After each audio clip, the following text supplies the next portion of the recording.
All right, hello, Tyler Bryden here. Hope everything's going well. I have safely returned from Burning Man, which is a feat, and recording a couple videos on it. It was going to be a one batch video. I'm like, I got to separate this into different topics because otherwise this is going to be unruly long video where I'm just rambling on. And so in this video specifically, I wanted to talk about the Exodus at Burning Man, which you may have seen some pictures.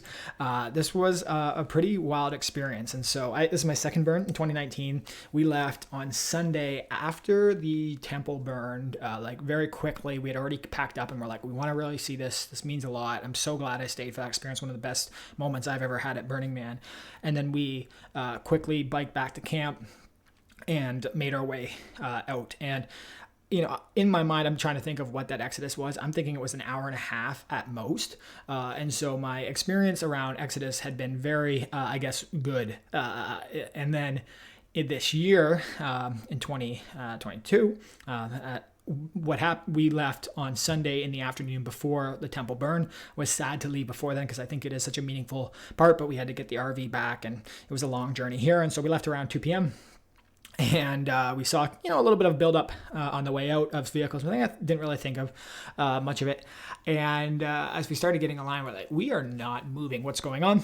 Sort of heard through the rumor mill of it and also the Black Rock City sort of radio that there had been 3 vehicles right near the end of the Exodus line that had broken down, blocking the exit. And so all of a sudden, this backlog of people leaving, and this was a very popular time to leave, apparently, started to build. And what that led to is these images that we're seeing here, which are thousands and thousands of vehicles lined up to go out of Burning Man. I think at one point you're sort of like 14 lanes of cars. And then what needs to happen as you get, and this is sort of as it rounds out and starts to go, or actually I think this is the opposite. This is coming out of the city and then it's coming this way. Yeah, that makes more sense. You need to condense down to one row, one line to then turn left on a road, which is, the only road into Black Rock City, the desert here.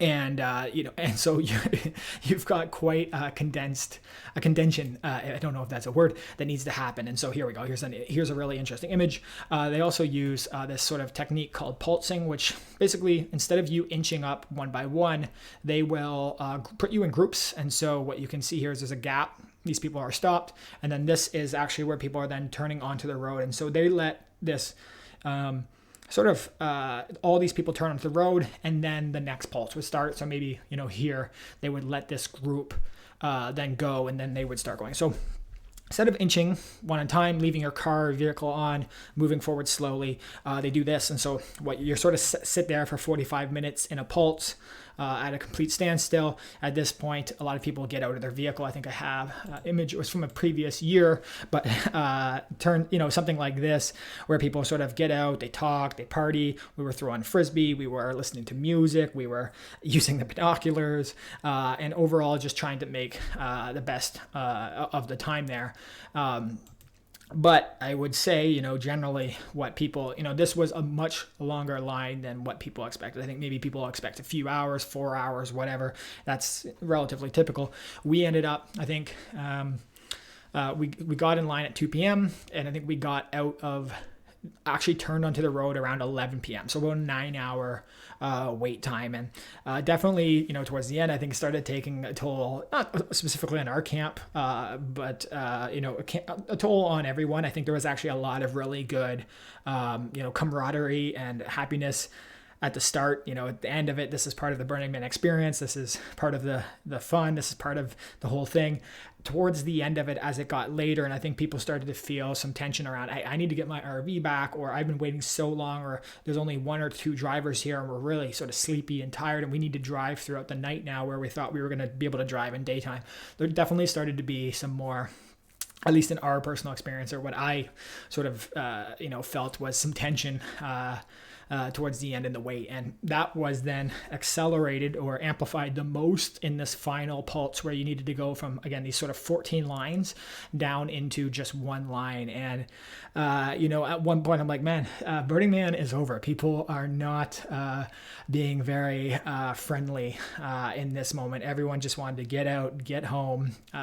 And so as that condensed happened. I didn't see necessarily any crashes, but I saw lots of cutting off, lots of, maybe words exchanged, and some of the, the community of Burning Man, sort of finally hitting, getting towards the end of their rope as they were finally getting onto the road. And luckily, our whole camp, we made it safely. I was actually the one driving on the way out here and was able to sort of navigate sort of patiently and safely throughout to the final sort of to the road. And then, with that road, there's a huge line of vehicles going out. And so you're sort of moving slow on the way out. You're seeing cops pulling people over, ripping stuff out of vehicles. It's like people brought drugs in. I'm thinking most of the drugs are gone. So why are you doing this? But anyways, that's part of it all. And then the other part I found was that because you're at a standstill, and then everyone starts sort of, ripping, trying to get out a lot. And then that was happening concurrently while a little bit of a dust storm came in. So in that final pulse, as we got out, really limited visibility. And I would say actually a bit scary to see the mix of large RVs, smaller RVs, and then small vehicles all sort of mingling and changing, trying to get out onto this road and at least start the journey home. So Exodus was, definitely quite an experience. There was a moment where, because of lack of sleep and everything, where I was like, why am I here? Why am I doing this? This was the moment where I'm like, I don't think I'm ever going to come back.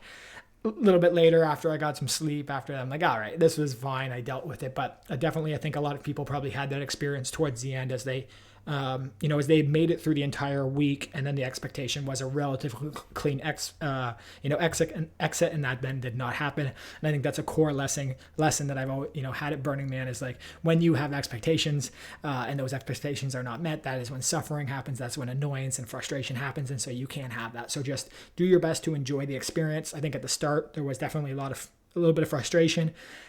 Partway through, there was a lot of fun. Stood on top of the RV with binoculars, met a bunch of people, talked to people, had a lot of fun. Really enjoyed that, learned, other people's experiences and that. And then towards the end, after, we got to hour 8, then a little bit more frustration and tiredness crept in. And I think, we did a good job, our whole camp, our whole RV, sort of adhering to the principles of Burning Man and being the best versions of ourselves that we could. But it was definitely pretty intense and a pretty wild final rush to get into that one line and onto the road. From the experience that I had talking to people in that Exodus, there was only sort of a comparative time in 2017 where there was a lost girl, and they basically shut the entire line down, and so no one could leave, and created that sort of 10-hour line. And that was in 2017, and then this was the one in 2022, which I think will be remembered, and I think will be remembered because was. It was actually covered quite wildly. It's this Toronto Star. It was front page on Reddit here. You can see some of the, here we go, a couple of the videos here. I didn't actually see this video, but you can see this line, and that it was pretty wild. Yeah, there's footage. We started off with about a 2-hour time, and then again ended up, we were about 9.5 hours before we were actually leaving. I've got some links here to the images. I've got some links to the articles here. Apparently, after we left, there was some stuff. I don't know if this is true. Is that there were something to do with COVID and some other sort of reasons that it was stopping, and then. The other part, so it was, again, what we found as well is people were not prepared for this. So they didn't have food, and they didn't have enough food, and they didn't have enough water to make it this far. And so what was really nice, was a beautiful thing, was that people were sharing food, sharing water, making sure that everyone was taken care of, even sharing gas. And that was pretty, intense. And especially people who were in small vehicles, that I'm sure that was a pretty wild experience. We were luckily to be in an RV. We could turn on the air conditioning, although we were low on gas. And so there was definitely nervousness the entire time. So we didn't have the AC running, and we were, I think this is where the pulse is really valuable, because, better obviously for climate and sort of not idling and everything. And you're also not wasting gas, sort of moving up slowly one at a time. So People, still not after 13 hours. The wait times are no joke.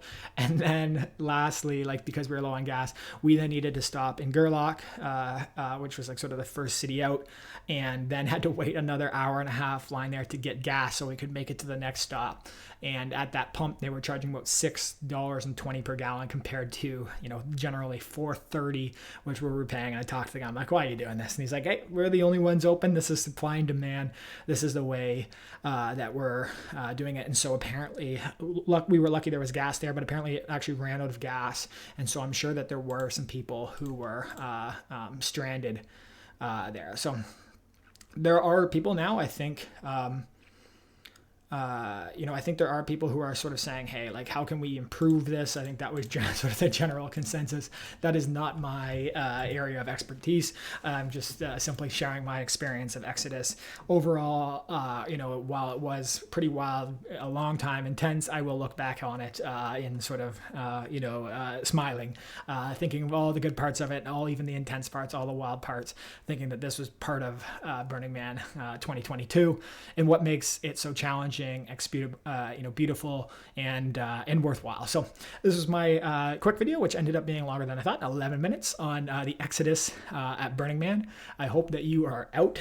I hope that you maybe had a quicker experience than me, but if not, I hope you did your best to enjoy it. Would love to hear, how it went for you. If you have any thoughts, anything that I missed that I should have talked about, or anything else around Exodus that you think is worthwhile. So this has been Tyler Bryden coming back from Burning Man 2022.